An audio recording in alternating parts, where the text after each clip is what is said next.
Well, hello, everybody, and we are so grateful that we have a very special guest today with us named Brandin Lea. Brandin is a project manager at Gulfstream Aerospace, and he is a veteran. And we are just so happy to have you with us today, Brandin. Thanks so much for making the time. No, not a problem at all. I'm glad to be here. You know, I thought that it might be interesting for folks to hear how you and I met on LinkedIn. And because that's, of course, part of our mission here is to teach veterans how to use LinkedIn in a way that really connects them with the kind of professional network that leads them to finding really meaningful and rewarding careers. So I just want to tell everybody, the way I heard about Brandin is I was on, and I'll just show you this, I was on LinkedIn's veterans site, and this is a picture of it right here. You can see it. It's veterans.linkedin.com. And one reason I love this site so much is, of course, Evan Guzman, who's on our Project Transition USA Advisory Board, is like the poster child of the entire Veterans Initiative at LinkedIn. And there he is, pictured right at the top. And we interviewed him for our YouTube channel a few weeks ago.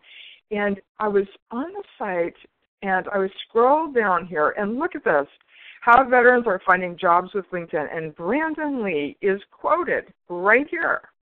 So, Brandin, I would love to hear the story of how you ended up being quoted on this site. That is so cool. Well, I actually got started not too long ago, kind of running my own practice, my own business, if you will. I was having a hard time finding good, solid work after getting off of active duty. And I had a couple of friends of mine who had just started using LinkedIn themselves, and it suggested that I should probably do the same. I didn't know anything about LinkedIn. I knew about social media. You have your Facebooks and your Twitters and all that stuff, but LinkedIn was something I wasn't very familiar with. So I tried to go online and search for classes or even video tutorials, if you will, of how to set up a LinkedIn profile, and came across a web page that had a couple of people who worked for LinkedIn that were giving suggestions. It wasn't really what I would consider a full-blown course, but I started following those suggestions, coming to find out that there is an option, or I'm not sure if it still exists now, but I knew it existed then, where veterans who were separating from military service could have a job seekers profile, a paid subscription, if you will, free for an entire year. It is still available. I sent an email. It's still available? Oh, that's good news. I'm glad to hear that. Yeah, I'm going to scroll up to the top here and show people how to get it. It's right on this page. You just click on that little link there. Yeah. Well, there you go. They've definitely made this a little very, very sophisticated site, because it wasn't quite this sophisticated when I found it the first time. Right. It made me send him an email. I got a phone call from one of the representatives at LinkedIn. Said, "Sure, you gave us your profile information. What kind of work are you looking for?" And I gave them a brief description of what I was looking for, and they'd actually given me a few more suggestions about what I should do if I'm in the project realm, if you will. How to set up a LinkedIn profile for project managers, where you're really emphasizing the types of projects that you did based on who you were working for at the time. And that's exactly what I started doing, and it took months. This wasn't a fast process. It took me quite a while, and I started realizing that by going into groups that had similar interests to what I was looking for, talking with people, starting conversations, blogging, writing about my personal experiences when dealing with, between the military and civilian transition, and dealing with projects that I've worked on in the past, it started to garner a lot of attention, and people started contacting me rather than the other way around, asking me if I'd be interested in, working a small project, or if I was willing to take on longer-term contracts, if you will. And it really started bringing in a lot more business, but it also started bringing the attention of LinkedIn to me. Pardon me. Excuse me. It's been a very rough week here with the weather changes. Sure. I know you're in Savannah, Georgia. It was cold for such a long time, and then it warmed up, and now everyone's sick. Oh. It's okay. But LinkedIn eventually reached back out to me after seeing all the successes I was having, and asked me, what I did to be successful and how it helped. And that's pretty much how that came about. And it was only about a 10-minute conversation with them, and they asked if they could direct quote me, and I said, sure, I'd be fine with that. And if I would be willing to be a representative to other veterans. And I said, I most certainly would. Anything I can do to help. Brandin, when I first reached out to you, asking you if you would do this interview and join our group and all that on LinkedIn, the first thing out of your mouth was, I would absolutely be happy to help in any way I possibly can. And that just means so much to me. I just want to really thank you again for caring so much about helping your fellow veterans. Oh, certainly. It's a passion I've had probably throughout my entire military career, and even as a National Guardsman, I sit down with a lot of people from my own unit, and I try to help them, find more meaningful employment. And, there's always the option to be better paid for what you do, but it shouldn't be the only reason you're looking for good work, because the pay will come. It always comes. It takes time. But I do enjoy sitting down with everyone from my entire battalion and just helping them, build better resumes, work on getting them a LinkedIn profile, and teaching them how to network themselves into positions they actually want to do. Boy, no kidding. There's just too many people that are underemployed, at best, or unemployed at worst. And it's just such a shame because, geez, let's face it, you guys are leaders, and you're used to experiencing a lot of success in your careers, and you felt, you're mission driven. That's something I just really love working with veterans. Is money doesn't seem to be the number one priority. It's like doing something that makes a difference in the world is really super important. And that's a very true statement. It's not always about the money. I'd say probably 90% of the colleagues that I speak with, on a weekly basis, aren't asking me to find them, $200,000 a year jobs or even $80,000 a year jobs. They're just trying to find something that they feel like they can accomplish, a goal that is going to help someone besides themselves. Absolutely.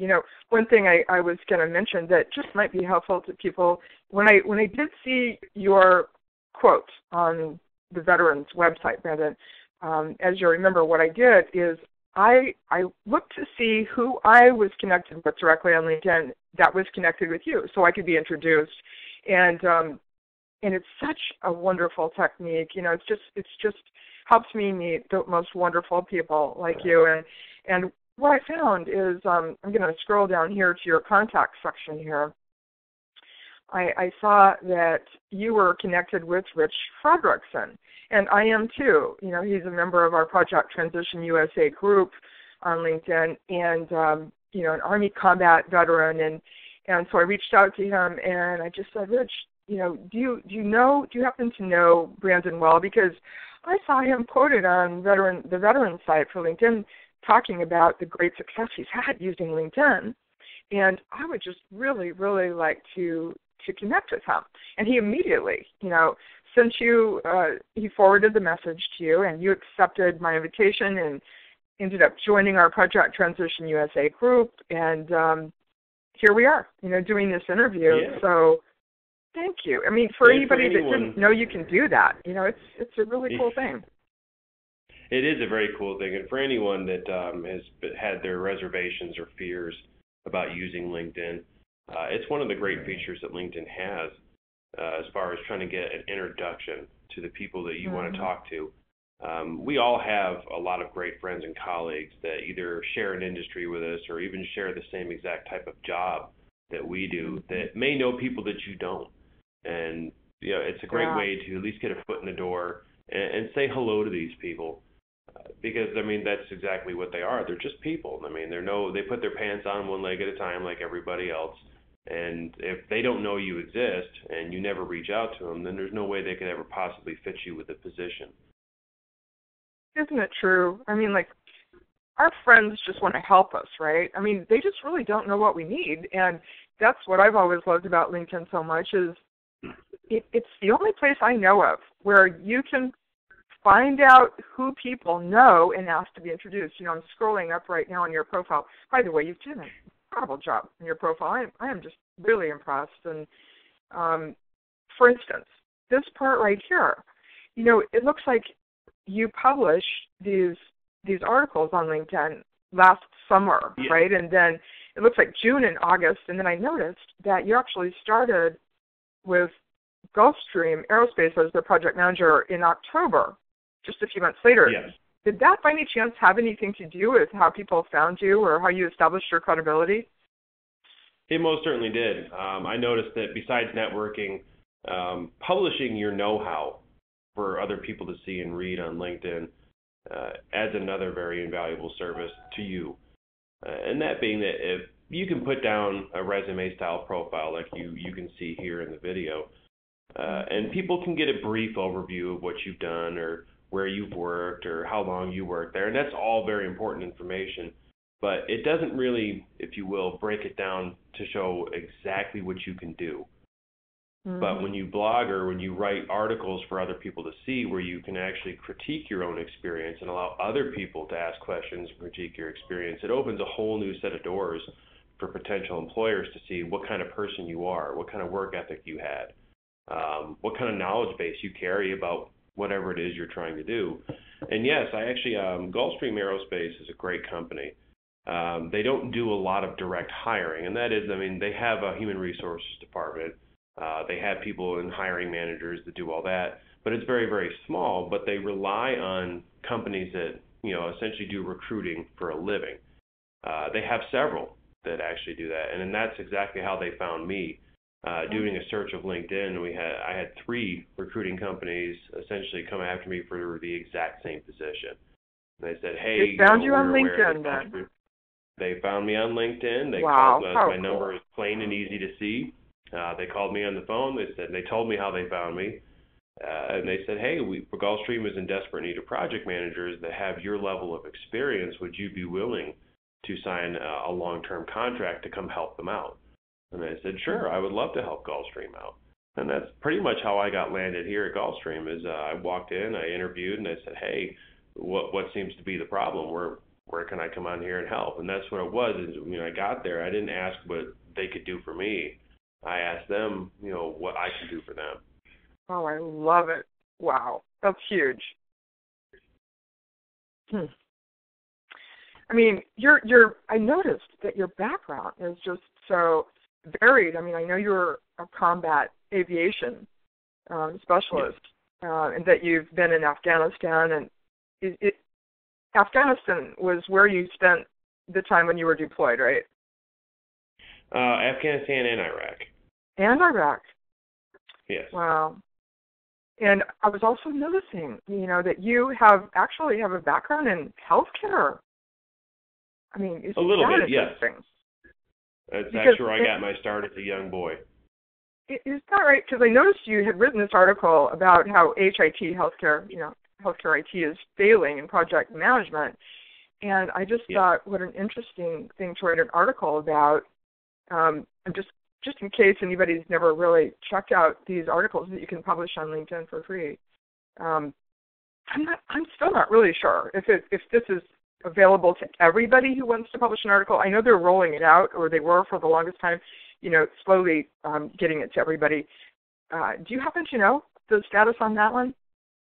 I think for right now, articles that you publish for public consumption, I think you have to be a paid member in order to do that. But I do believe you are correct that they are. It's an option they're trying to allow everyone to be able to do, paid or otherwise. I think that the only difference between being a paid subscriber to LinkedIn and a non-paid is the paid subscribers will have the ability to push it in a much broader audience, where the non-paid will have to essentially get people to share it and share it and share it in order for it to be seen by a large number of people.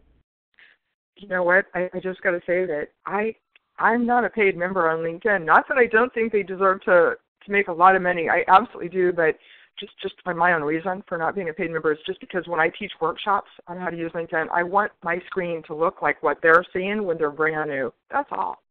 Well, that makes a lot of sense. Yeah. I mean, but the Job Seeker Premium subscription that's available for a year for free to veterans and active duty military, that's wonderful. I mean, geez, absolutely get it. I mean, I would say, I tell everybody, absolutely take advantage of that. But I just want, the only reason I'm saying this, Brandon, is I was offered the opportunity to publish articles a long time ago. So I know there's some unpaid subscribers. I mean, the people that are on free subscriptions that can write articles. It's just that I know that they keep changing it. I think they're trying to roll it out to everybody eventually, but of course there's 347 million people on it now. So it's going to take a while. Oh yeah, it's a very broad audience. But that's what we were talking about. Like I love this article that you wrote because, this shows that about healthcare IT. You're a very multifaceted individual, no doubt. And I mean, I think some people are afraid to show that for fear that people will see them as unfocused. I mean, how do you feel about that? I don't believe it, but. Well, there's always going to be two sides to that coin. There are people who would be correct in saying that someone or hiring someone that has not had a very, I guess you'd say, stringent background could be a little unfocused in their work, but companies, as time progresses, are flattening out. They're decentralizing, and communication lines are opening up, and it's making things much faster paced in the business world. And I think that's where you find someone with a very diversified background is going to shine much, much brighter. And that's something you have to understand about yourself. If you have a very focused, a very specific background as far as what you've done in your work and professional life, then that gives you an idea of what companies you should be targeting. Companies not necessarily in the technology world, but who have a very hierarchical type business structure, very, very corporate setting, need people who are focused like that. Companies that are in aerospace, companies that are in technology, and even companies who specialize in defense contracts tend to be very, very decentralized, where it requires somebody who has a varying background in order to be successful. So that would give someone like me the idea of what companies they need to be targeting if they're looking for work. Sure. I'm going to take us back to your profile now. And if you would, Brandon, would you share just a couple of things with us that you may wish you had known or done earlier, in your journey to finding your current position? Is there anything that pops in your mind, or? There's a couple of things that I've done, here more recently that I kind of wish I had known about 10 years ago. First, as being a project manager, there are institutions that exist in the project management world that certainly help you move along much, much faster. That being the Project Management Institute and a lot of the things educational-wise that they can provide you to help hone your skills as a project manager. I mean, they've been around since the 1930s, but I didn't hear about them or even understand what the Project Management Institute was until well after I had started working as, a pseudo project manager. Had I been able to take those courses and get a better grasp of how project management is handled both at the project and the portfolio level, I'm pretty sure I could have progressed or found work a lot easier in and out of the military. But it's a solution that I definitely implemented in my career as quickly as I could afford to. I also know that nowadays there are a lot of programs out there for veterans that provide these courses and things for free. Because, the certifications in project management in the IT world can be pretty expensive. And boy, that CMP certification sure is, huh? Yes, it is. It is a very, very expensive. The CAPM wasn't much better. And I did pay a lot of those things out of pocket. So I kind of wish I'd have known about some of the more veteran-centric programs that are available today, back when I actually did these certifications. But the good news is I know about them now, so I can tell other people. It may save them a little bit of money. Yeah, thank you. We're telling a bunch of people now, having a video on YouTube for sure. Thanks. Is there anything else that you, for instance, just specifically about LinkedIn, is there anything that you wished you had known earlier about LinkedIn? Because you pretty much said you taught yourself, pretty much, huh? Yeah, I pretty much taught myself a lot of the stuff that's on here, doing a lot of research. I kind of wish that someone would have introduced me to LinkedIn a lot sooner, because it was around before I learned, what it was. I think it would have definitely helped as far as my job and career progression. And even when I was running my own private practice, it probably would have definitely assisted me, if you will, in gaining new clients. Although it's no longer a huge issue now, but it's definitely something I try to keep and remember. And I wish I'd have known about the sales and marketing versions of LinkedIn, because there is that side of it as well when I was running my business, because I know that definitely would have helped. Yeah, I'll tell you, I've been on it since 2006, and the only reason I thought twice about it is somebody hired me off of it. I was shocked. I hadn't even thought, I've been on it for 2 years, hadn't even thought about it, and somebody hired me off of it, and they were overseas, and they hired me as a consultant. It blew my mind. And that is the only reason I ever thought twice about it. And boy, I just got more and more interested in it as I started to meet some, the amazing people you can meet on LinkedIn. Isn't it just incredible? It is. I've met some very fantastic people. I have a lot of connections, if you can't see from my profile header. The one thing that I can say about all the 537 people that I'm connected to on LinkedIn is I've talked to almost all of them or met them in person. Which I think is really important, rather than just adding a ton of people that you don't know. And it could be a pitfall on any social media platform. I see a lot of people who get stuck in that pitfall. But the rule of thumb that I teach a lot of the people that I help with their profiles, if you've never spoke to them, if you've never met them in person, then don't add them.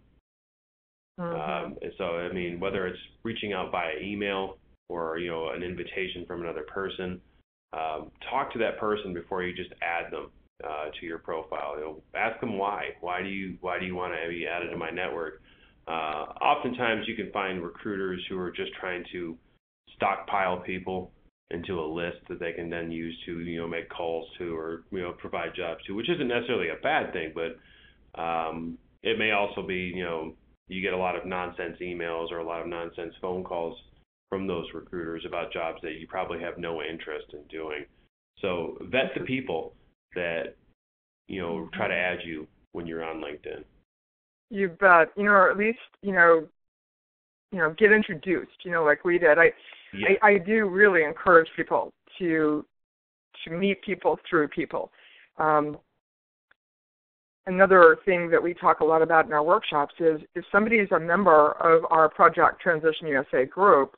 I'm just gonna flash a picture of our group right here because it's I always joked about how our group is kind of like mangroves for baby fish. It's a safe way to learn. It's a safe place to learn about how to use LinkedIn because that's what we're all about. And this is, of course, this group is dedicated to helping transitioning military and veterans meet the people that they need to know. And, look, it's growing like a weed, and I'm just so grateful that you're one of our members, Brandin. And I just wanted to show people real quick how they can find you real easily, once they join this group, for instance.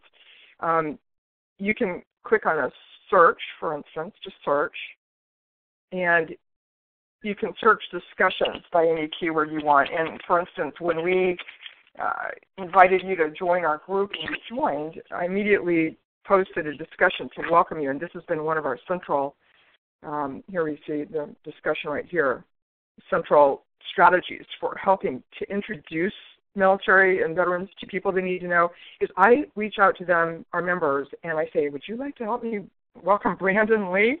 Because I know you have an interest in project management, and he's a project manager for Gulfstream Aerospace. And so, as you see here, it's like 14 people commented, 12 people liked it, and I was just so impressed, Brandin, that you started replying to people personally that commented on your discussion. I just thought that was just really beyond the call of duty. Really appreciate that personal attention to our members. Oh, that's definitely, that's what I'm here for, and I enjoy doing it. I like reaching out to people and, helping them or assisting them in any way I possibly can. Sometimes I can be very useful, and I guess other times maybe not quite so much, but I will always try and give it 100% no matter what.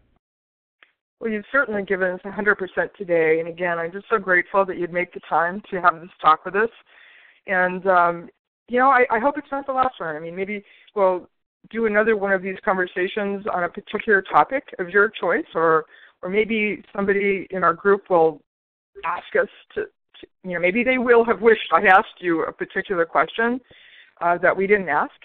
But since I'm not a project manager, sometimes it's hard for me to understand exactly what they want to know, the people that are looking for project management jobs.